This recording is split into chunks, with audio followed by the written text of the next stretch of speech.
Hari itu memang gitu gambar. Kabarnya sering digulung jantan Ah, iya. kenging seharusnya itu.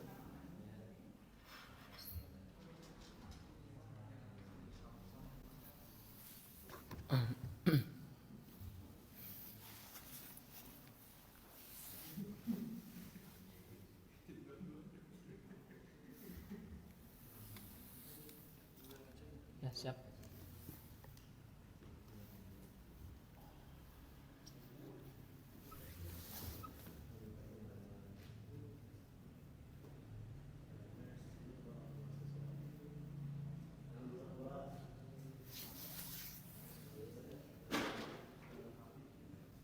Kalam.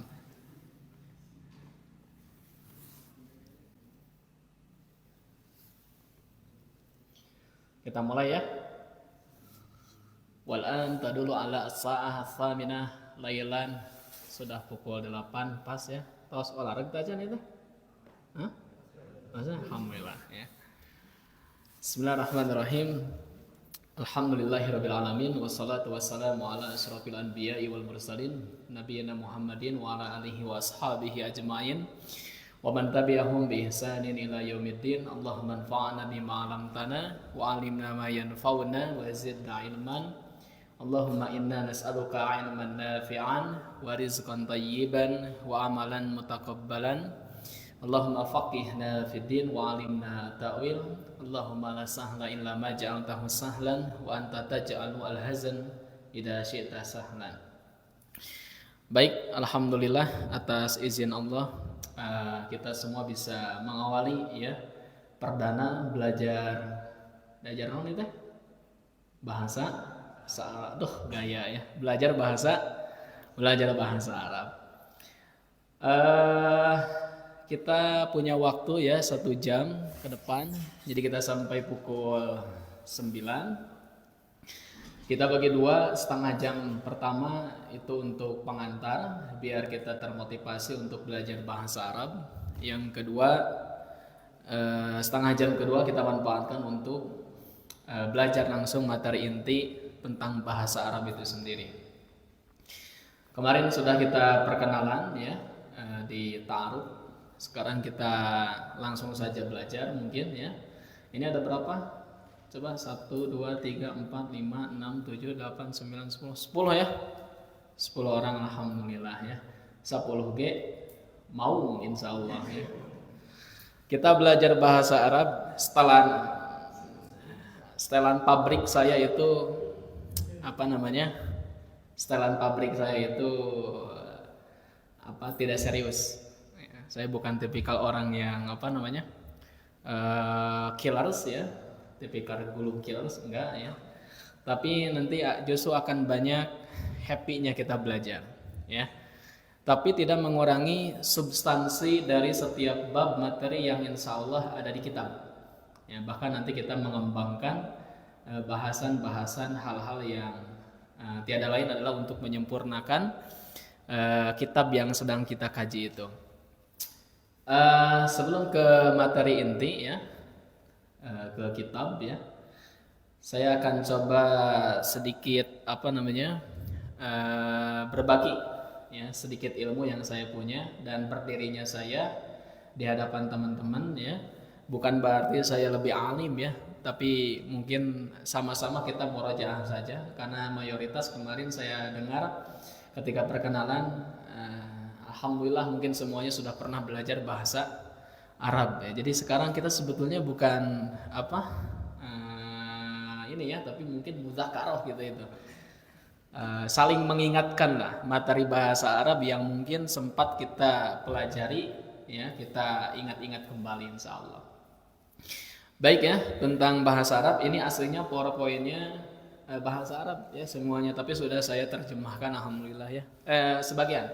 Sebagian sudah saya terjemahkan, sebagian nanti antum yang menerjemahkan ya. Alhamdulillah. Sebagian sudah saya terjemahkan, nanti sisanya antum yang harus menerjemahkan ya. Asal apakah saya bisa? Jawabannya iya. Insya Allah kalau misalnya belajarnya sungguh-sungguh ya tentu itu semua nanti dengan pertolongan Allah Subhanahu wa taala, tapi langitkan doa ya, maksimalkan ikhtiar. insya Allah nanti bisa. Dan belajarnya harus sabar ya. Insya Allah aku sabar mah kesal ya. Alhamdulillah. Oke, tentang bahasa Arab ya. Nah, kenapa kita belajar bahasa Arab? Nanti turunannya nahwu dan shorof. Kita belajar nahwu dan shorof tujuannya bukan untuk paham bahasa Arab itu ya. Jadi kita belajar nahwu, kita belajar shorof, tujuannya bukan untuk paham bahasa Arab ya. Kalau misalnya antum ingin belajar nahwu sama saya shorof, apalagi balaghah ya, misalnya nanti arud, qawafi dan seterusnya, nanti kita lihat ya cabang-cabang bahasa Arab. Kalau tujuannya hanya untuk paham bahasa Arab, sangat disayangkan ya, sangat disayangkan kalau misalnya hanya untuk memahami bahasa Arab. Jadi bahasa Arab itu, nahwu dan shorof itu bukan tujuan, tapi wasilah. Apa namanya? Wasilah. Nanti mungkin di pertemuan berikutnya insya Allah saya sambil coret-coret di board ya, biar sedikitnya ada nuansa nuansa tradisional mungkin ya. Ini semuanya canggih-canggih semua ya peralatannya ya. Jadi kalau misalnya ada nulisnya itu ada nuansa tradisional, tapi tidak tradisional banget. Kalau tradisional banget pakai kapur ya. Pernah belajar dulu pakai kapur? Kumaha eta guru kapungul belajar pakai kapur, wah kebul ya. Nah, tapi kita belajar itu pakai spidol mungkin ya nanti ya. Alhamdulillah, bismillah. Nah, jadi tujuan kita itu bukan untuk paham bahasa Arab, sangat disayangkan. Orang Arab lebih paham dari kita bahasa Arab gitu. Tapi tujuan kita adalah untuk memahami Al-Quran dan hadis. Itu tujuannya. Jadi bahasa Arab itu hanya wasilah, nahwu shorof itu hanya wasilah, kunci. Tujuannya, boyahnya adalah kita untuk memahami Al-Quran dan hadis Nabi SAW. Tentu itu semua bisa kita dapat dengan membuka kitab-kitab turas yang semuanya berbahasa Arab. Nah, jadi kalau misalnya kita belajar nahwu shorof, tujuannya hanya untuk paham bahasa Arab ya, atau misalnya tujuannya hanya untuk dunia ya, bisa belajar bahasa Arab tujuannya dunia, bisa untuk bekerja, untuk apa. Saya sekarang penerjemah ya, Indo Arab Indo tapi itu mungkin niat keberapa lah ya. Niat utamanya justru saya belajar itu untuk betul-betul memahami Al-Quran dan hadis Nabi SAW. Adapun kalau misalnya niat yang lainnya mungkin itu di niat bukan target utama, niat kedua, ketiga, keempat ya. Atau misalnya niatnya ingin menikahi orang Arab, misalnya ya, istri orang Arab, itu juga niatnya kesampingkan dulu, meskipun itu bagus ya. Alhamdulillah. Nanti insya Allah ya stoknya banyak di sini ya saat paruk ya. Alhamdulillah. Oke, yang menjadi latar belakang kenapa kita harus belajar bahasa Arab dan kenapa setiap muslim itu harus belajar bahasa Arab. Karena Al-Quran itu menggunakan bahasa Arab. Allah Subhanahu wa Ta'ala berfirman, dan ini ayatnya mutawaffirah ya, sering kita dengar ya, bertebaran banyak disampaikan oleh para penceramah, bahwasanya Allah Subhanahu wa Ta'ala berfirman, a'udzubillahi minasyaitonirrajim, inna anzalnahu Qur'anan arabiyyan la'allakum ta'qilun. Sesungguhnya kami telah menurunkan Al-Quran itu dengan bahasa Arab. Ya. Saya beri simbol tinta merah di sini. Nah, ini Arabian berbahasa Arab. Tujuannya apa? La'allakum ta'qilun, supaya kalian itu memikirkan, mengerti, ya, merenungkan, ya. Atau misalnya ta'qilun itu artinya menganalisis. Nah, itu ya, meneliti, ta'qilun. Oke. Saya tanya coba ya, karena kita harus pendekatannya andragogi ya, lebih aktif lagi, bukan hanya sebatas komunikasi satu arah saja saya bicara ya, tapi kemudian kita bisa mengemukakan pendapat ya. Siap? Oke. Pertanyaan pertama, lima dal Quran nazala bilughatil arabiyyah. Kenapa Al-Quran itu turun menggunakan bahasa Arab? Walimada Allah Subhanahu wa Ta'ala anzala hadzal kitab bilughatil arabiyyah. Kenapa Al-Quran menurunkan kitab ini menggunakan bahasa Arab? Coba. Ngacung sok, ngacung. Ngacung heula. Nah. Kumaha tah?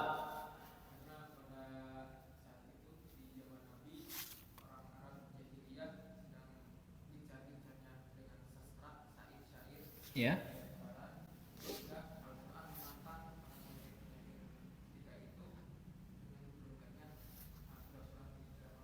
Ya, berarti kalau misalnya apa namanya tidak ada penyair, tidak jadi bahasa Arab gitu?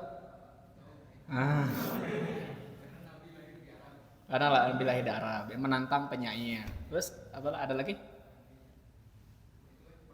Ah, yang lainnya gimana? Lima adalah Quran bilughatil Arabiyyah. Kenapa Al-Quran berbahasa Arab? Saya sengaja kasih tahu dari sekarang biar kita punya bahan bakar 1 tahun ke depan menyelesaikan kitab ini. Bahan bakarnya pertama turbo ya. Turbo ya. Kubro. Kenapa coba? Ada yang mau menambahkan? Tadi Nabi orang Arab menantang para penyair, sastrawan Arab ya. Kaya akan makna. Terus? Tuh. Nabi orang Arab, kedua menantang para sastrawan, penyair. Yang ketiga, apa katanya tadi? Kaya akan makna, ya. Baik, 3. Baru 3. Nah. Ya. Apa? Ada yang mau menambahkan? Atau mengurangi? Mengurangi yang tadi. Wah, salah cina gue. Ada? Boleh lah. Pokoknya bicara aja, nggak apa-apa. Kan larus gitu nanawan ya. Yo, Kan kesawiya saya.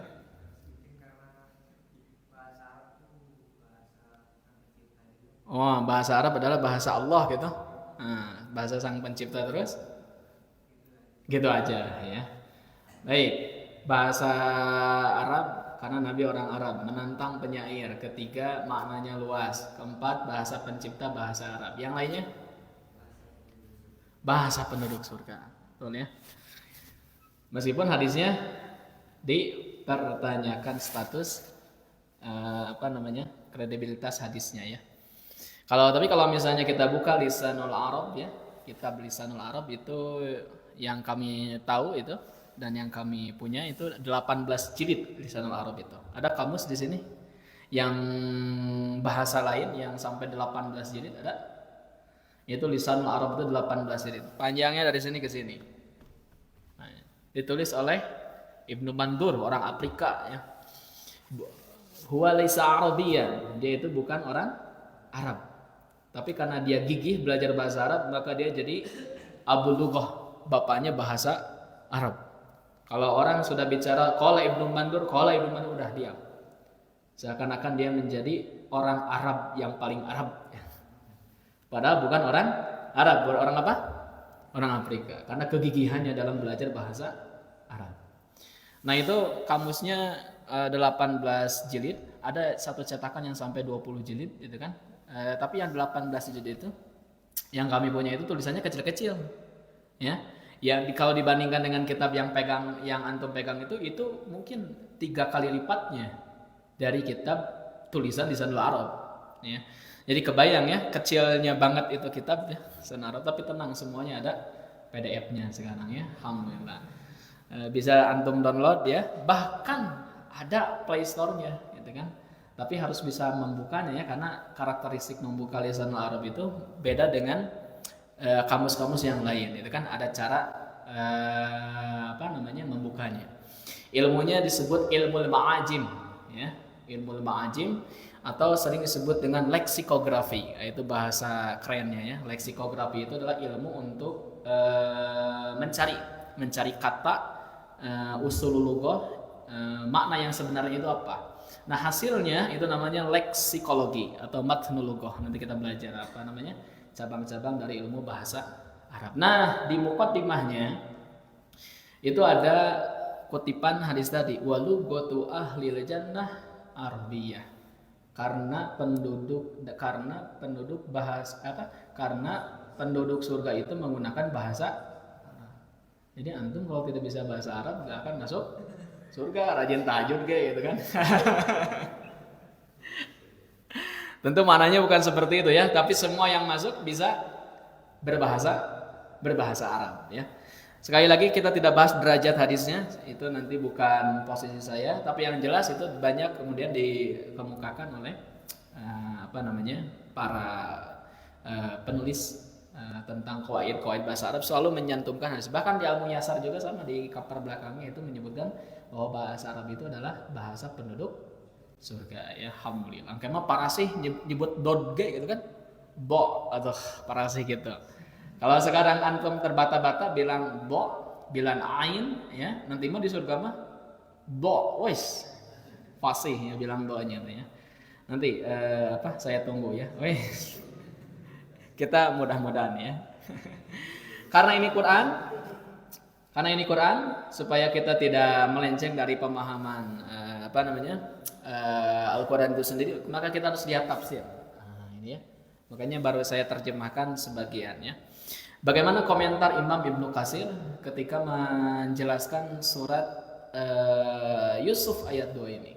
Surat Yusuf itu adalah surat yang full berbicara tentang Nabi Yusuf, tapi uniknya di awalnya berbicara tentang Al-Quran menggunakan bahasa Arabnya. Baik, siapa yang mau baca? Atau siapa yang mau menjelaskan?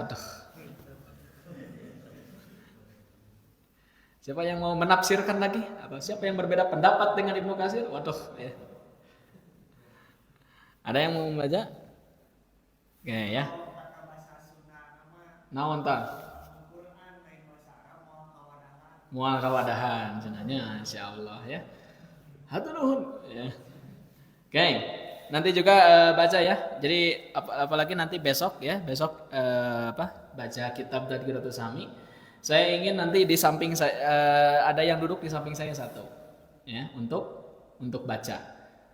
Tenanawan di pathahan sadayana kayaknya. Pokoknya harokatnya semuanya patah enggak apa-apa lah tenanawan.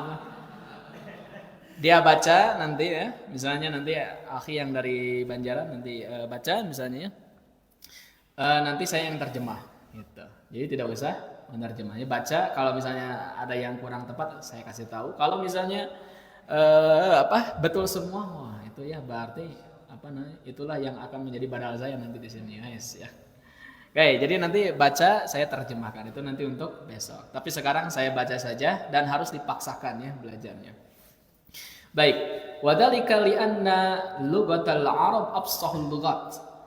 Kenapa Al-Qur'an menggunakan bahasa Arab? Sebab bahasa Arab itu adalah bahasa yang paling fasih. Nah, ini ya. Bahasa yang paling fasih. Wa abyanuha, bahasa yang paling terang, jelas. Wa ausauha, bahasa yang paling luas. Ya. Luas apanya? Kosakatanya. Nanti kita lihat ya, kosakata bahasa Arab dibandingkan dengan bahasa yang lain dan bahasa Maqali ya. Wa aksaruha ta'diyatan lil ma'ani allati taqumu bin nufus. Nah, ini ya. Keprok atuh ya. Oke. Kemudian bahasa yang bisa mengungkapkan bahasa jiwa. Nah, gitu ya. Jadi antum misalnya begini. Antum punya perasaan dalam hati antum, perasaannya, situasi dan kondisi antum itu ingin mengungkapkan sesuatu sesuai dengan perasaan kita semua. Tetapi kita semua tidak punya kosakata untuk menceritakannya kepada orang lain hanya dengan satu kata. Pernah seperti itu? Sering? Ya, kelihatan memang dari wajahnya ya. Jadi kita itu merasakan sesuatu dalam hati kita, wah banyak kita ingin mewakilkan semua perasaan dalam hati itu hanya dengan satu kata. Susahnya minta ampun itu kan mencarinya. Bahkan sekali coba ceritakan malah curhat panjang ini kan. Nah, kalau bahasa Arab ada. Dia bisa mengungkapkan satu kata untuk mewakili bahasa jiwa. Ya, itu bahasa Arab. Nanti kita bicara ya tentang bahasa Arab itu sendiri. Makanya durusul lugha itu dasar saya bilang. Durusul lugha itu apa? Nah, kitab yang antum pegang itu dasar. Kalau misalnya sudah selesai harus masuk ke kitab-kitab lanjutan yang lainnya ya. Nanti 1 tahun lagi ya. Pokoknya mah kita di sini itu belajar harus naik kosakata, naik ilmunya, itu kan, naik khusyuknya kepada Allah, naik pemahamannya, naik juga berat badannya. Ya. Alhamdulillah. Karena makannya malam terus ya. Oke. Falihada unzila asyraful kutub bi asyrafil lughat. Oleh sebab itu kitab-kitab yang paling mulia itu diturunkan menggunakan bahasa yang paling mulia. Ala asyrafir rusul bi sifarati asyrafil malaikah. Nah, Al-Qur'an itu diturunkan melalui pelantara kepada rasul yang paling mulia dengan pelantara malaikat yang paling mulia. Melalui malaikat siapa? Malaikat Jibril. Ya, sekarang malaikat itu sering diajak komunikasi dengan makhluk ya. Kashida. Ya. Wa kana dalika fi asrafi biqa'il ard. Nah, yang demikian itu Al-Qur'an juga dia itu turun di tempat yang paling mulia. Di mana? Di Mekah, ya. Wabtada inzalu fi asyrafi syuhuri sanati wa huwa Ramadan. Dan Al-Qur'an itu turun pertama kali di bulan yang paling mulia. Bulan apa? Bulan Ramadan. Fakamula min kulli wujuh. Maka Al-Qur'an ini sempurna dari segala sisi, segala aspek. Pertama, Al-Qur'an itu bahasanya fasih. Yang kedua, bahasanya jelas, terang, luas, ya. Bisa mengungkapkan bahasa hati, ya. Diturunkan kepada Rasul yang paling mulia melalui malaikat yang paling mulia, tempatnya yang paling mulia, turun di bulan yang paling mulia. Makanya Al-Qur'an ini serba sempurna. Nah, itulah yang kemudian Al-Qur'an itu menggunakan bahasa Arab. Alasan-alasan tadi itu adalah alasan-alasan pelengkap. Tapi yang paling utama adalah ini. Betul tadi ya, bahwa kenapa Al-Qur'an menggunakan bahasa Arab, karena Rasul Shallallahu Alaihi Wasallam orang Arab dan objek dakwah pada saat itu adalah orang-orang Arab. Tetapi sekali lagi bahwa bahasa Arab itu bukan ada karena ada orang Arab itu hasilnya. Bahasa Arab itu bukan ada, Al-Quran itu berbahasa Arab bukan karena adanya orang Arab itu. Tapi Al-Quran sudah berbahasa Arab sebelum orang Arab itu ada. Ketangkap? Jadi Al-Quran itu bukan berbahasa Arab gara-gara adanya orang Arab, tapi Al-Quran sudah berbahasa Arab sebelum orang Arab itu ada. Nanti ya di lapangan kita lihat bagaimana orang-orang Arab pun aneh mendengar lafaz yang mereka tidak tahu. Oke ya. Baik, kita lihat kosakata bahasa Arab dibandingkan dengan bahasa yang lain. Bahasa Indonesia berapa di sini kosakatanya? 110.000 kosakata. Ini bahasa Indonesia. Bahasa Cina 370.000 kosakata. Ada di sini yang bisa bahasa Cina? Coba di depan nyanyikan bait nyinden Cina ya, coba di depan kalau ada yang bisa. Bahasa Jepang 500.000 kosakata. Bahasa Islanda 560.000 kosakata. Bahasa Inggris 600.000 kosakata. Bahasa Korea 1,1 juta kosakata. Tapi ini katanya 360 tahun yang lalu ya. Bahasa Korea yang 1,1 juta itu sekarang sudah sama dengan bahasa Indonesia juga, berkurang yang aslinya bahasa Korea itu sendiri ya. Saya tidak bisa bahasa Korea ya. Barangkali di sini ada yang mau nanti sambutan pakai bahasa Korea ya. Kemudian bahasa Arab berapa? 12,3 juta. Ya. Hadhihi lughatul arabiyyah. Inilah bahasa Arab. Lebih dari 12 juta, 12,3 juta. Para ahli linguistik bahasa di sini membagi yang 12,3 juta ini dibagi 3. 90% dari 12,3 juta itu adalah isim. Apa? Isim, dan isimnya ini adalah isim jamid. Tahu isim jamid? Isim yang tidak punya usulul lughah, yang tidak punya asal katanya. Seperti lafaz yad, tangan gitu kan. Terus apa lagi? Yang tidak punya syajarah, pohon, itu tidak punya akar katanya. Kalau baitun itu ada katanya, ada usulul lughahnya, ada istiqaqnya dari kata bata yabitu kan. Nah, tapi kalau misalnya jamid itu tidak ada turunan katanya atau tidak ada usulul lughahnya, ke atasnya nggak ada. Nah, yang 90% itu adalah isim jamid. Bayangkan. Yang paling banyak itu adalah anatomi tubuh manusia. Ya. Itu ada kamus Al-Munjid ditulis oleh 3 pendeta Katolik ya, saya punya, saya juga punya. Itu tebalnya itu 1,5 kali, kalau Al-Munawir itu 2000 halaman, kalau itu 2000 halaman lebih sedikit. Kamus Al-Munjid ditulis oleh 3 pendeta, semua kosakata yang alarane ada di sana, termasuk anatomi tubuh manusia, dan di semua disiplin ilmu ada. Jadi kalau misalnya ini tengkorak gitu kan, anatomi, jadi dikasih panah, ini apa bahasa Arabnya sampai detail seperti itu. Usus 12 jari, usus 12 jari teh bawabah bahasa Arab nanti, itu semua ada. Itu. Nanti kapan-kapan saya perlihatkannya. Orang-orang kafir seriusnya minta ampun belajar bahasa Arab sampai kemudian bisa membuahkan kamus. Gitu.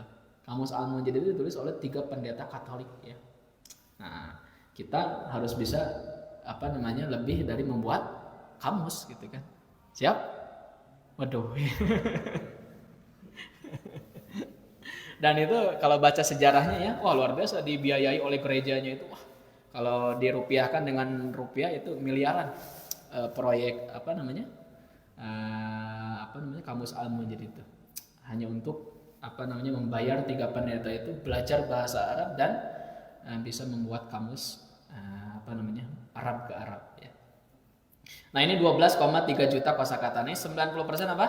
Isimnya isim apa? Isim jamid. Nah, kebanyakan ya, bukan semuanya, kebanyakan adalah isim jamid. Nah, 9,9% ini adalah fi'al, kata kerja. Oke?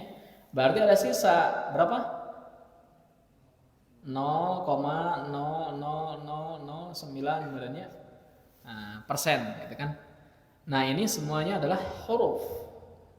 Huruf di sini adalah huruful ma'ani. Huruful ma'ani. Apa arti huruf ma'ani? Huruf yang punya makna. Ada berapa huruf ma'ani? Etama huruf non tadi antum non? Hamim nukarito huruf hijaiyah etama. Ini mah huruf yang punya arti. Ada berapa? Ada berapa? Ada 80 ya.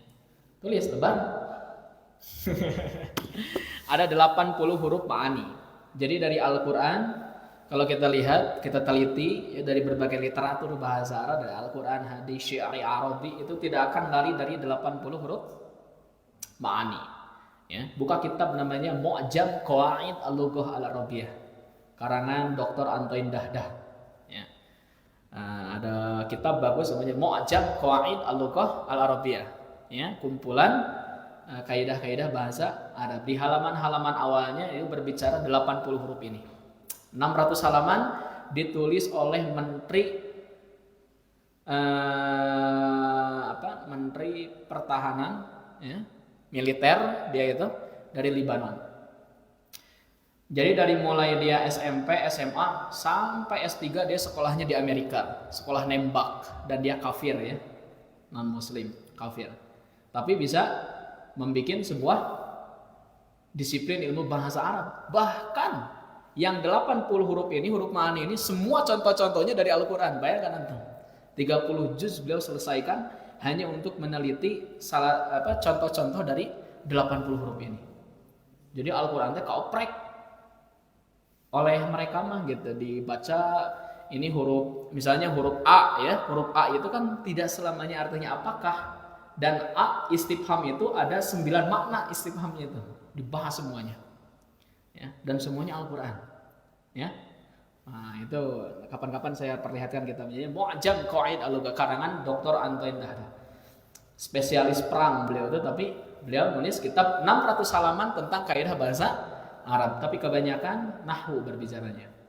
Makanya nanti murid-murid militernya itu banyak yang masuk Islam gara-gara buku itu. Nah, kemudian dia berbicara, "Syekh, Anda membuat buku ini itu paling banyak itu berbicara nahwu, ya. Sorobnya cuman sekian belas halaman. Saya hitung pernah itu sampai 20 halaman, tapi 20 halaman semua disiplin ilmu sorob ada di sana. Di 20 halaman itu dirangkum sama beliau. Karena banyak yang usul kepada dia, maka dia kemudian membuat kitab khusus namanya Mu'jam Tasrif Al-Af'al Al-Arabi. Ya, kumpulan perubahan kata tasrif, kata kerja dalam bahasa Arab, sama 600 halaman khusus tentang sorob. Nah, beliau sekali belajar langsung nulis kitab. Ya, makanya tadi saya bilang ya, naik berat badan mah di akhir. Ya, penting mah naik ilmu, tadi naik noni. Nah, nanti naik berat badan mah di akhir ya. Nah, harus seperti itu. Non muslim saja belajar sampai luar biasa seperti itu, maka kemudian kita yang muslim harus lebih dari mereka. Nah, beliau banyak nulis buku-buku. Nah, di sana dibahas tentang huruf ma'ani. Atau yang mau lebih bagus, kitab Mughnil Labib an Kutubil Arif karangan Ibnu Hisham. Nah, itu lebih khusus lagi membahas tentang huruf-huruf, makna huruf-huruf yang 80 ini. Jangan baca itu terlalu tebal, baca yang ringkasannya, ditulis oleh Syekh Utsaimin ya. Nah, Mukhtasar Mughnil Labib an Kutubil Arif. Semuanya ada PDF-nya ya. Tinggal apa? Tinggal baca. Eta masalah non bacana. Baik, ini kita lihat ya keunggulan bahasa Arab dibandingkan bahasa yang lain. Pertama, bahasa Arab itu sebagai kosakata terbanyak seluruh dunia. Berapa tadi? 12,3 juta. Ya. Kemudian bahasa resmi di 26 negara. Ya. Oke. Jadi kalau misalnya kita bisa berbahasa Arab aktif, maka kita bisa berkomunikasi di berapa negara? 26 negara di Timur Tengah ya. Minimal kayak pahalu ya. Assalamualaikum. Taib ya. 6. Aina hada syari' ihdinas siratal mustaqim. Mana jalan ini? Nah. Digunakan oleh sekitar 422 juta orang bahasa Arab itu ya. Nah, nanti kalau misalnya ada di antara kita yang aktif bahasa Arab, nambahan deui teh angka ieu teh ya. Ku apa namanya? Tulab Baitul Muqdis nambahan deui itu ya. Nah, alhamdulillah. Bahasa keagamaan ya yang digunakan oleh 1,8 miliar orang. Ini maksudnya kaum muslimin ya. Kemudian 1 dari 6 bahasa resmi PBB. Nah, ini ya. Jadi kalau teman-teman misalnya bisa bahasa Arab ya dan punya kesempatan untuk bicara di PBB, ceritakanlah menggunakan bahasa Arab ya. Berbicara tentang apa namanya pembebasan Palestina ya, menggunakan bahasa Arab. Insya Allah mereka juga pada paham karena menjadi bahasa resmi PBB. 1 dari 6 resmi bahasa PBB. Ngan tong nerangkan isim fiil huruf ya. Naon cenah. Baik, berikutnya ya. Yang ini nomor 6 sama nomor 1 ya, maka saya loncat langsung ke nomor 7. Sekitar ada 1673 kosakata bahasa Inggris yang diambil dari bahasa Arab. Nah, ya. Kemudian ada sekitar 4000 kosakata bahasa Prancis yang diambil dari bahasa Arab ya. Saya tidak tahu ya apa itu ya contoh-contohnya. Nah, ini mungkin ya. Ada sekitar 3000 kosakata bahasa Indonesia yang diambil dari bahasa Arab. Coba sebutkan bahasa Indonesia yang diambil dari bahasa Arab. Naon wae? Kursi, sajadah, sejarah, siroh. Terus apa lagi? Sabar itu bahasa Arab. Hah? Amanah. Musyawarah. Apa lagi? Zakat, majelis. Terus apa lagi? Salat. Rakyat. Oh, kumpulkan kudu 3.000. Apa lagi? Ikhlas. Aduh, antum ini sedang patah hatinya.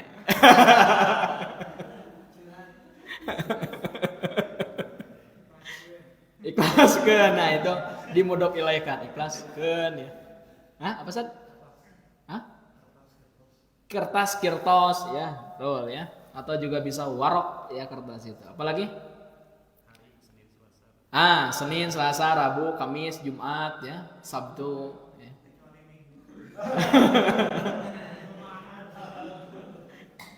Terus apa lagi? Rajaban gitu kan. Maulidan itu juga bahasa Arab ya. Apalagi? Ramadan, so papai. Pasal, betul? Pasal. Terus apa lagi? Rokaat. Sudah jadi bahasa Arab, gitu kan? Nah, pokoknya ada 3.000. Bahkan bukan bahasa Indonesia, bahasa Sunda pun ada yang dari bahasa Arab. Batnun, beteng gitu kan. Itu ada ikhfanya sedikit ya. Jadi beteng itu juga bahasa Arab, jadi batnun ya. Nah, pokoknya kumpulkan harus ada 3.000 ya. Kayak ada ribuan kosakata bahasa ilmiah modern yang diambil dari berbagai ilmu ya. Dalam berbagai ilmu, sains, astronomi, biologi, kimia dan lain-lain yang diambil dari bahasa Arab.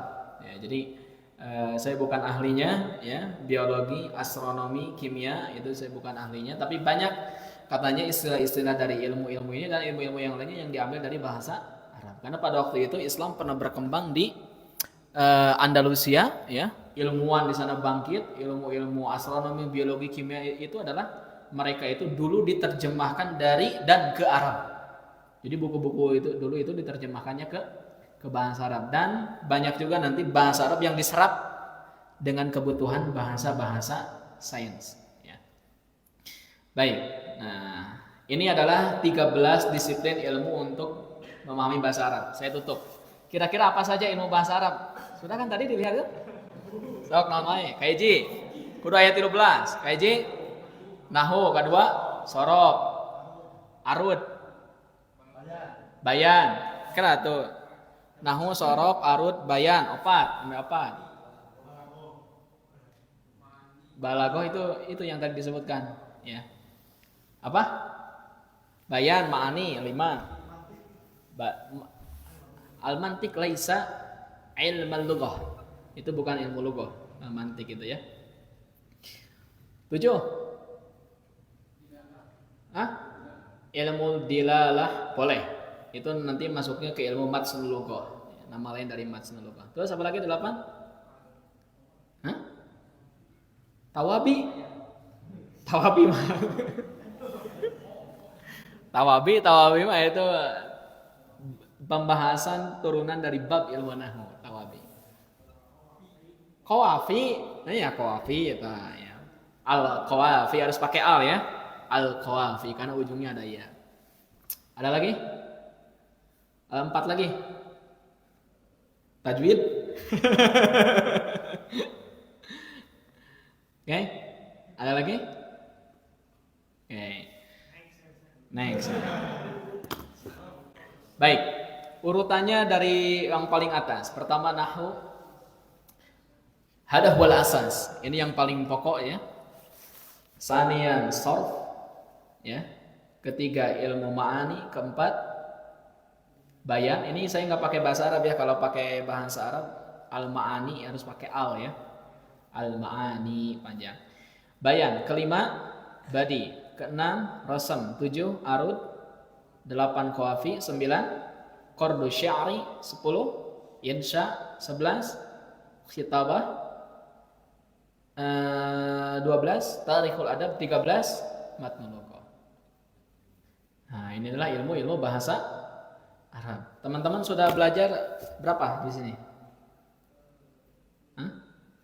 Minimal mendengar lah gitu. Udah mendengar berapa ilmu pernah? Paling cuman ini ya, nahwu, sorof, ma'ani, bayan, badi'. Udah mendengar segitu. Alhamdulillah atas izin Allah saya pernah mempelajari ini semua ya. Mempelajari ini semua itu setengah hidup ya. Kalau setengah mati mah berarti mati itu kan. Berarti saya belajarnya apa? Setengah hidup. Ya, belajar ini semua mengorbankan banyak ini ya, banyak apa? Banyak hal ya. Kapan-kapan kita cerita ya. Jadi nahwu ya, sorof ini yang paling utama. Nanti kita bicara apa itu nahwu, apa itu sorof, jilid 2. Kapan belajarnya? Jilid 2 dari kitab itu. Apa itu nahwu, apa itu sorof, jilid 2. Karena saya pakainya nanti dengan metode mubasyarah. Langsung kita baca. Jangan dulu mengenal istilah-istilah yang membingungkan, baca pokoknya terjemah. Oke? Nanti jadi belajar apa itu nahwu, apa itu sorof, jilid berapa? Jilid 2. Oke? Berapa bulan lagi? 2 bulan lagi. Ya. Agustus, September, awal Oktober kita sesuai target, mudah-mudahan sudah sampai jilid 1 sudah selesai. Ya. Oke, jadi ini adalah ilmu-ilmunya. Yang Ustadz, mana yang paling susah dari ini semua? Tidak ada yang susah sebetulnya. Ya. Dan ini semua itu bisa antum pelajari dengan baik kalau sungguh-sungguh belajarnya. Mungkin akhi Faruk tahu dulu saya belajar 2 tahun. Ya, wallahi saya tidak pernah terlambat 2 tahun itu. Belajar jam 4:30, jam 3 saya sudah ada di tempat. Ya. Karena betul-betul ingin, karena saya mengajar ketertinggalan, saya telat belajar itu. Mengajar ketertinggalan, semaksimal mungkin saya harus lebih unggul dari teman-teman saya yang pesantren, karena saya bukan pesantren. Begitu saya waktu itu ketinggalan satu pelajaran, jadi selama 2 tahun itu yang saya tahu, yang saya ingat itu saya bolos cuma 1 hari. Ya, selama 2 tahun itu. Karena bantu ibu saya, pas besoknya nanyain ke teman ya, salah satu alumni pesantren, eta diajar naon kemarin. Teuing cenah da pokona mah cenah isim isyarah, cenah ieu naon isim isyarah teh cenah. Akhirnya saya ketinggalan itu kan, makanya saya datang ke Ustadz Husna. Ya, sampai sampai jam 10 malam. Dari sore saya ngobrol dengan Ustadz Husna, ingin belajar mengejar ketertinggalan. Meskipun banyaknya ngobrol sisanya, tapi oke, alhamdulillah besok saya bisa mengikuti belajarnya. Sampai saya ke rumah Ustadz Husna. Ya. Dari rumah jauh ke kebun kopi hanya untuk menanyakan materi yang ketinggalan, gitu kan. Tapi antum gak usah ke rumah saya yang kesini. Kalau misalnya ketinggalan ya, alhamdulillah. Dan ini nggak ada rekaman segala macam ya. Pokoknya wah betul-betul inilah mengandalkan hafalan dulu belajar itu. Nah, ini adalah perkataan Umar bin Khattab. Ini ada asbabul wurudnya ya. Nah, jadi gini, satu waktu Umar bin Khattab itu pernah dia jalan kaki. Ya, kontrol ya. Selesai dari kontrol pasar. Melihat di satu lembah, beliau itu sedang melihat orang-orang yang sedang latihan memanah, kan? Nah, tetapi memanahnya itu salah, tidak tepat sasaran. Ini contoh misalnya ya, ini yang harusnya sasarannya ke sini, ini para pemanah itu malah ke sini, gitu kan? Nah, ke Firman, atau malah kemana gitu kan? Tidak tepat. Maka Umar bin Khattab marah kepada mereka.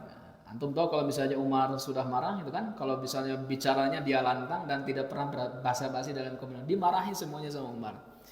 Ini sebagai contoh, mungkin tidak becus kalian semua, gitu kan? Ini itu sunnah Nabi, gitu kan? Kenapa kalian belajar sunnah Nabi ini dengan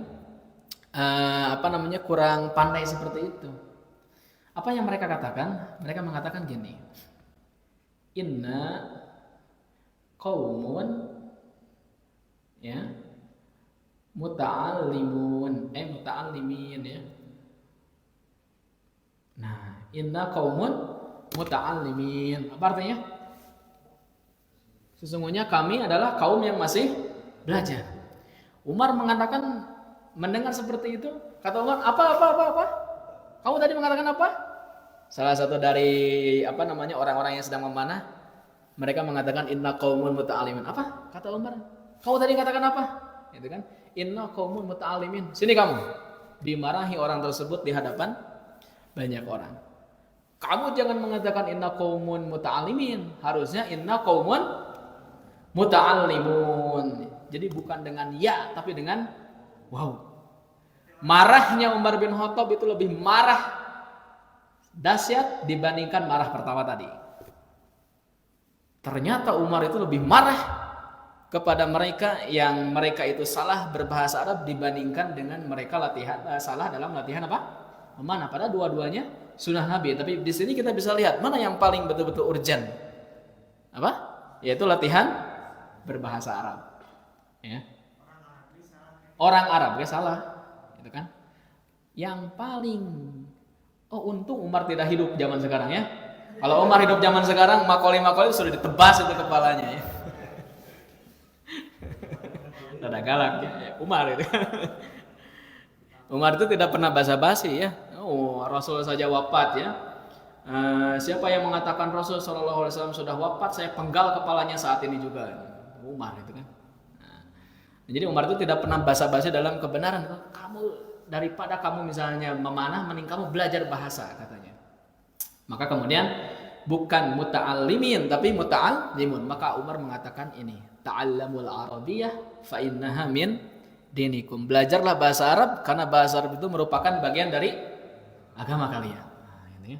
Tapi bukan jadi dalil antum jadi enggak jadi latihan manah ya. Maksudnya manah berjalan, bahasa Arab berjalan ya. Tapi saya tidak latihan memanah ya. Saya belajar fisik yang lain ya. Enggak ya, saya enggak berkuda ya. Bukan berenang ya. Bukan futsal ya. Ya. Jadi ta'allamul arabiyyah fa innaha min dinikum. Belajarlah bahasa Arab karena bahasa Arab itu merupakan bagian dari agama kalian ya. Ini huruf ya salah langsung Umar marah ya. Apalagi aduh ya Allah ya. Oke ya. Maka harus ada ya Umar baru yang memarahi mereka yang menggunakan bahasa asing itu ya. Oke, nah ini kata Umar bin Khattab di satu waktu dia berkata kepada Abu Musa al-Asy'ari. Jadi gini sejarahnya ya, kisah sederhananya. Oke, berarti besok aja lah ya belajar perdananya kita selesaikan dulu saja ini. Jadi ada surat dari Abu Musa al-Asy'ari ya. Abu Musa al-Asy'ari pada waktu itu jadi gubernur di mana? Zaman Umar di Mesir ya. Di Mesir ya. Dia nulis surat kepada Umar bin Khattab melalui sekretarisnya. Di surat tersebut yang mengabarkan tentang kondisi terkini Mesir pada waktu itu. Karena surat menyurat sudah ada pada waktu itu. Nah, ketika pada waktu itu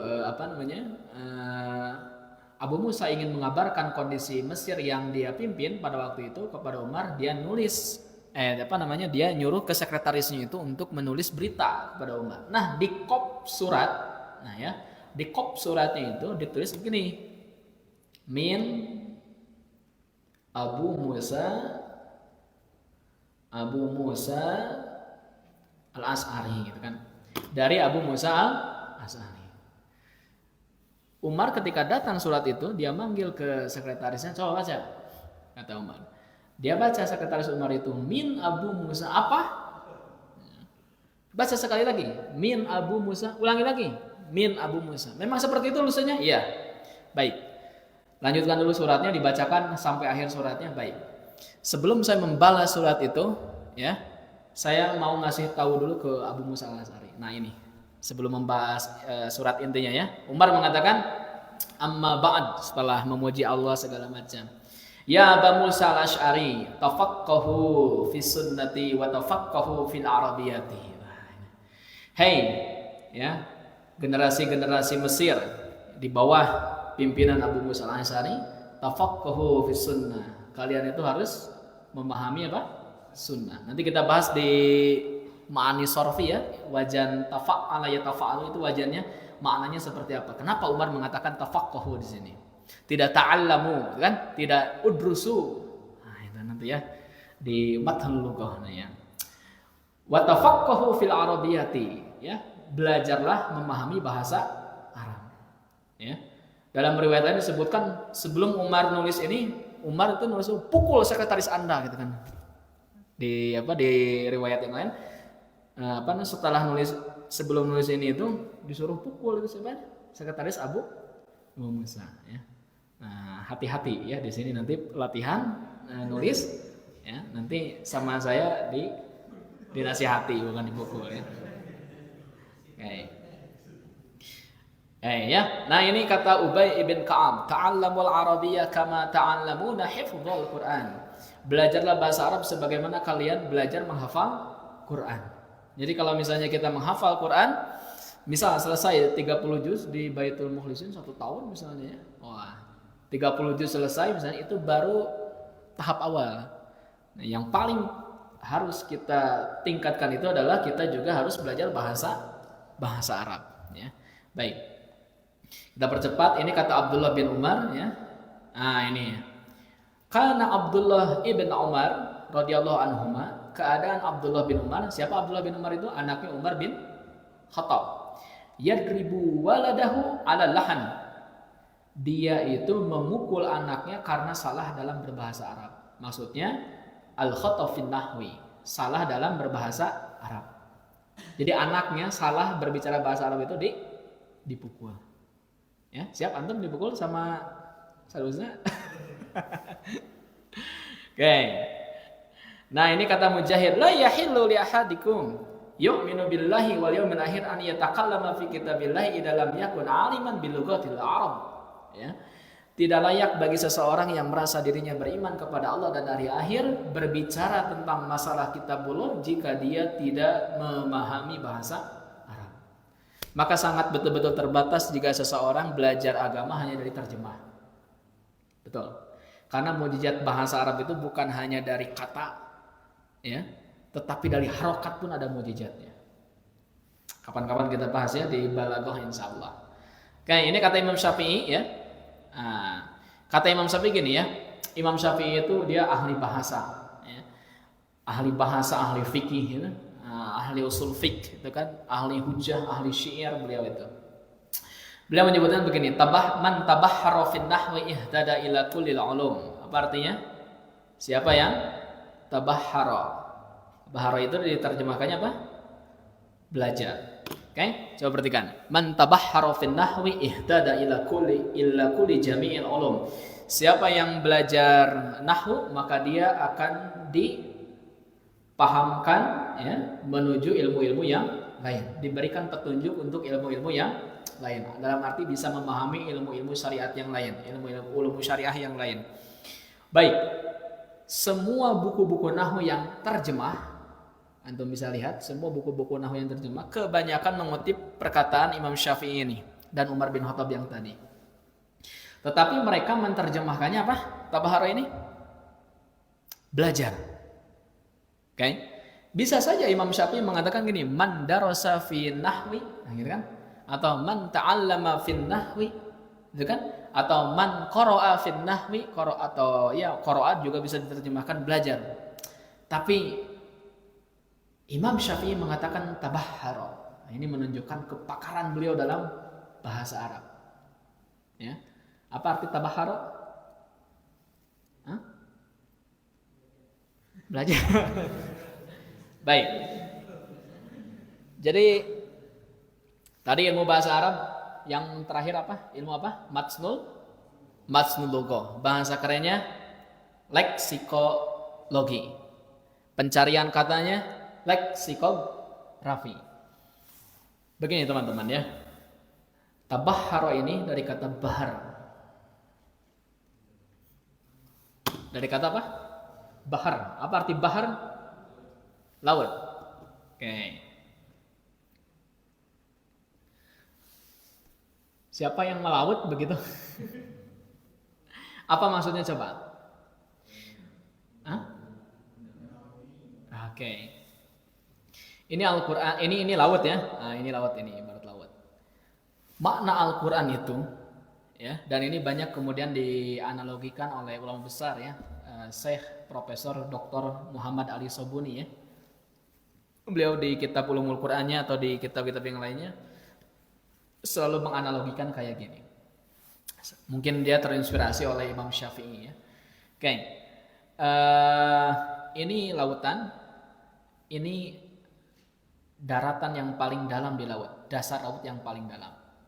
Oke. Mutiara-mutiara Al-Qur'an, berlian-berlian Al-Qur'an itu ada di paling bawah daratan ini, di dasaran yang paling bawah.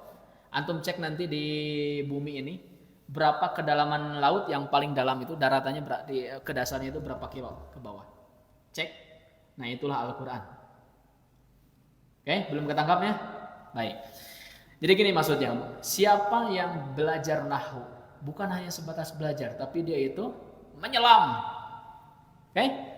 Menyelam. Oke, pertanyaan, apakah setiap orang punya nyali menyelam? Punya. Kalau nyelamnya di Tegalega gitu kan? Di mana tadi Ciawi Tali gitu kan? Ini di mana? Di laut. Dan yang namanya berenang di laut butuh persiapan, betul? Persiapannya apa saja? Biaya. Perlengkapan. Namanya perlengkapan nanti gas, oksigen, terus apa lagi? Kacamata. Terus apa lagi? Wah, siapalan gitu ya. Baju renang, betul? Iya. Terus apa lagi? Kaki kodok ya, gitu kan? Terus apa lagi? Itu. Terus apalagi alarm darurat itu kan yang di atas. Kalau sudah terkumpul itu semua, punya nyali nggak ke bawah gitu kan? Karena di bawah itu bisa jadi ada hewan buas, hiu, noni, paus, belut listrik ya, noni, ubur-ubur, putri duyung nggak ada ya. Berdua nggak? Banyak hewan-hewan buas di bawah. Semakin bawah itu semakin aneh-aneh itu hewan teh. Makanya tidak semua orang bisa masuk ke dasar lautan. Butuh nyali. Antum harus nulis surat. Antum mau penelitian misalnya ya, meneliti ke dasar laut, harus bikin surat wasiat kepada istri antum atau kepada keluarga jika saya meninggal di bawah. Ada suratnya kan? Iya. Karena kumaha oksigen kehabisannya di bawahnya, antum teresepnya ninggalian di hanap tua ya, tapi oksigennya kehabisan kumaha, ya, maka butuh nyali, butuh kesiapan, oke? Tapi kalau misalnya antum sudah ke bawah, antum bawa si mutiaranya itu, ada banyak berlian di bawah, antum naikkan ke atas laut itu, ke daratan kembali, antum bisa menjadi orang yang paling kaya. Seakan-akan antum mendapatkan harta yang sangat berharga. Tapi sekali lagi tidak semua orang bisa. Itulah tabahara. Paham? Jadi kita itu belajar nahwu itu sekarang bukan ke laut. Kerek meser tabung gas orang mah gitu kan. Hah? Baru niatnya saja. Jadi kita itu sekarang mau mendalami lautan yang paling dalam, ke daratan dasar lautan. Kita itu ibarat baru nulis cita-cita, nanti saya mau ke dasar lautan. Atau mungkin kita baru survei tabung gas di Shopee gitu kan. Sebentar lagi 8.8 kan? Siapkan check outnya dari sekarang. Pokoknya makan karanjangkeun. Nah, jadi itulah tabahar. Jadi bukan hanya sebatas belajar yang penuh persiapan, belajar yang penuh konsentrasi, bahkan nyali dalam belajar. Waktu kita dikorbankan segala macam itu kan, kesiapan kita untuk waktu yang lain, kita rela mengorbankan untuk apa? Kesenangan yang lain itu kan, waktu-waktu yang lain. Orang diajar itu kan malam-malam itu kan, itulah tabahar. Ya. Tapi ingat, kesungguhan yang betul-betul maksimal tidak akan mengkhianati hasil. Hasil tidak akan mengkhianati kesungguhan yang maksimal. Itu yang saya rasakan. Oke? Kenapa? Kata Ibnu Qayyim, an-na'im la yudrak bin na'im. Kenikmatan itu tidak akan bisa diraih dengan cara kenikmatan. Antum mau nikmat, maka cara meraihnya bukan dengan cara nikmat. Harus bersusah payah. Bahkan air mata. Aduh, ya. Sudah berair mata di sini semuanya? Acan. Baik ya, siapa ini? Maka kita bukan darasa, tapi kita tabahar. Inilah kejeniusan Imam Syafi'i. Ya, makanya Imam Syafi'i mengatakan, ana tabahartu fin nahwi arba'ina sana. Aku belajar nahwu itu 40 tahun. Kita baru satu malam ya. Imam Syafi'i itu 40 tahun belajar bahasa Arab. Usianya 54 tahun, 40 tahun itu dihabiskan untuk menuntut ilmu. 90 nahwu ya, 85% berarti ya waktunya itu dihabiskan untuk belajar bahasa Arab. Ya, makanya beliau kuat sekali hujahnya itu karena beliau itu adalah ahli bahasa. Nah, inilah keterampilan dalam berbahasa ya, kita percepat. Jadi ada banyak keterampilan, ada keterampilan menyimak, berbicara, membaca, menulis. Goal yang sesuai dengan target kita itu hanya belajar membaca dan menulis. Adapun menyimak dan berbicara ini nanti di tengah jalan. Jadi nanti saya kadang pakai bahasa Arab, kadang juga saya pakai bahasa Indonesia. Ya, kumahamud gitu kan. Jadi kalau misalnya teman-teman misalnya ini sesuaikan, nanti saya pakai bahasa Arab, kadang juga pakai bahasa Indonesia, dan harus dibiasakan. Tapi goalnya kita adalah membaca, menulis. Nah, termasuk nanti di tengah-tengahnya adalah menerjemah. Menerjemah nanti yang saya share di grup WhatsApp, kita nanti akan belajar variasi-variasi dalam menerjemah. Ya. Nanti kita belajar apa itu prosedur transposisi dalam menerjemah, teknik deskripsi, teknik reduksi, teknik transmutasi. Bagaimana nanti terjemah yang akademis gimana? Nanti insya Allah kita belajar. Ya. Baik, nah ini kitab Durus Sulukoh Al-Arabiyah. Ini ada 4 jilid. Jilid 1 itu 23 bab, jilid 2 31 bab, jilid 3 17 bab, jilid 4 berapa bab? 17 bab. Jadi total berapa bab? 88. Kalaulah misalnya kita satu pertemuan satu bab, berarti kita itu selesai berapa pertemuan? 88 pertemuan. Bagi saja sesuai dengan satu pekan 3 kali. Tapi nanti realitanya saya berapa kali selesai ngajar tamat kitab ini itu realitanya nggak kayak gini. Kadang nanti satu pertemuan 2 bab, kadang nanti satu pertemuan 2 bab setengah, kadang nanti satu pertemuan setengah bab. Ya. Jadi kembali kepada antum semua, antum bisa cepat bisa lambat, kan? Gimana nanti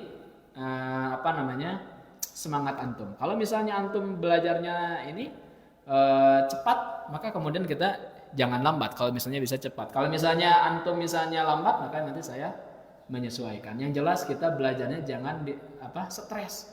Jangan kemudian kita belajar bahasa Arab tiba-tiba rambut jadi keriting gitu kan, saking kuliur gitu. Maka kemudian kita belajarnya harus happy, ya. Baik, ada pertanyaan? Alhamdulillah ya.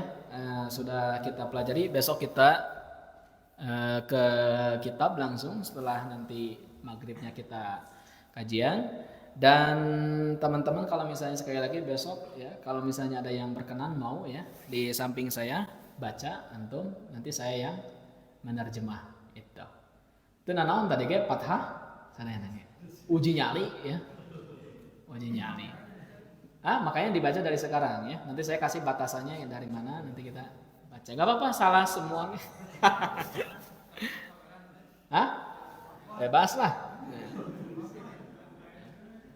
Atau nanti antum disensor gitu kan.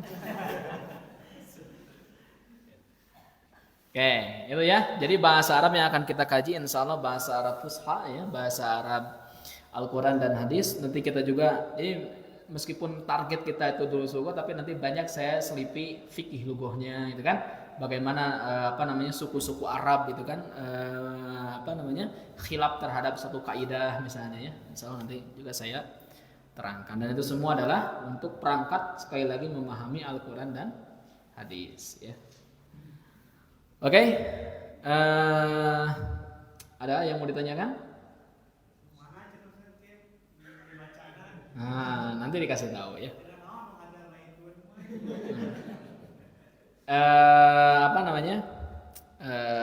Kalau mau nanti dikasih tahu ya. Atau misalnya giliran Rabu pertama siapa, Rabu kedua siapa. Gak usah takut. Wah nanti saya terjemahnya gimana? Saya yang terjemahkan. Jadi nanti baca nanti saya coba. Kalau misalnya ada yang kurang nanti saya kasih tahu. Dan harus dipaksakan. Ya, The Power of KPPet ya, ada bukunya The Power of KPPet ya. Baik, ada yang mau ditanyakan? Pas ya 1 jam. Besok kita langsung belajar bahasa Arab. Maghribnya kitab apa? Tadkiratus Sami dulu ya. Insyaallah mudah-mudahan. Ada lagi yang mau ditanyakan? Oh, atas lapar ya kan ibunya. Oke. Adunu anak-anak tapi bihada al-had. Insyaallah nastamir godan biidznillah taala. Semoga apa yang kita usahakan, ikhtiarkan di malam hari ini mendatangkan amal soleh dan membuat kita semangat untuk kedepannya kita terus belajar ya bahasa Arab dan ilmu-ilmu yang lainnya yang ada di sini dan jadikan semuanya happy, jangan tegang ya. Insya Allah nanti Allah memberikan kemudahan dan sekali lagi niatkan kita belajar itu adalah ikhlas karena Allah Subhanahu wa taala. Niat-niat yang lainnya nanti mungkin itu menyusul. Subhanakallahumma bihamdika asyhadu an la ilaha illa anta astaghfiruka wa atubu ilaik. Rabbana atina fid dunya hasanah wa fil akhirati hasanah wa qina adzabannar. Assalamualaikum warahmatullahi wabarakatuh.